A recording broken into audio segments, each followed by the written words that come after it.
السلام علیکم ورحمۃ اللہ وبرکاتہ۔ آج ہم قرآن پاک کے پارہ نمبر 5 کا خلاصہ پڑھیں گے اور دیکھیں گے کہ اللہ تعالیٰ نے ہم سے اس بارے میں کیا بیان کیا ہے۔ اگر آپ میرے چینل پر نئے ہیں تو میرے چینل کو سبسکرائب کیجیے، اور اگر آپ کو یہ ویڈیو اچھی لگے تو اس کو لائک کیجیے گا۔ شروع کرتے ہیں، بسم اللہ الرحمن الرحیم۔ اس پارہ میں 8 باتیں ہیں۔ نمبر 1، خانہ داری کی تدابیر۔ پہلی ہدایت تو یہ دی گئی ہے کہ مرد سربراہ ہے عورت کا، پھر نافرمان عورت سے متعلق مرد کو 3 تدبیریں بتائی گئی ہیں۔ نمبر 1، یہ کہ اس کو وعظ و نصیحت کرے۔ نمبر 2، نہ مانے تو بستر الگ کر دے۔ نمبر 3، اگر پھر بھی نہ مانے تو انتہائی اقدام کے طور پر حد میں رہتے ہوئے اس کی پٹائی بھی کر سکتا ہے۔ نمبر 2 پوائنٹ ہے عدل و احسان۔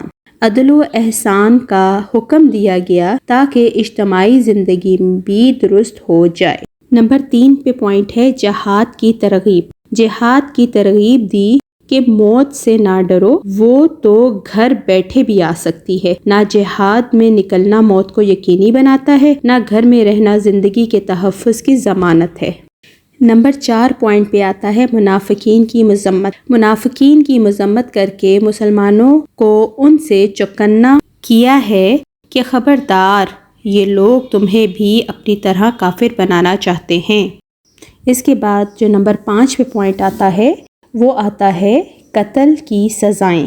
قتل کی سزائیں بیان کرتے ہوئے بڑا سخت لہجہ استعمال ہوا ہے کہ مسلمان کو جان بوجھ کر قتل کرنے والا ہمیشہ ہمیشہ جہنم میں چلے گا، مراد اس سے جائز سمجھ کر قتل کرنے والا۔ اس طرح نمبر 6 پوائنٹ پر آتا ہے ہجرت اور صلاۃ الخوف۔ جہاد کی ترغیب دی تھی، اس میں ہجرت بھی کرنی پڑتی ہے، اور جہاد میں نماز پڑھتے وقت دشمن کا خوف ہوتا ہے، اسی لیے صلاۃ الخوف بیان ہوئی ہے۔ نمبر 7 پہ آتا ہے ایک قصہ۔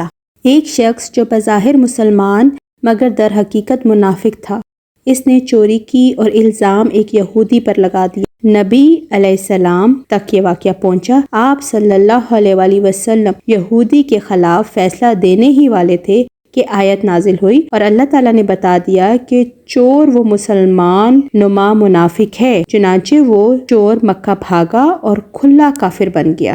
آخری اور 8واں پوائنٹ آتا ہے سیدھے راستے پہ چلنے کی ترغیب۔ شیطان کی اطاعت سے بچو، وہ گمراہ کن ہے۔ ابو الانبیاء حضرت ابراہیم علیہ السلام کی اتباع کرو، عورتوں کے حقوق ادا کرو، اور منافقین کے لیے سخت عذاب ہے۔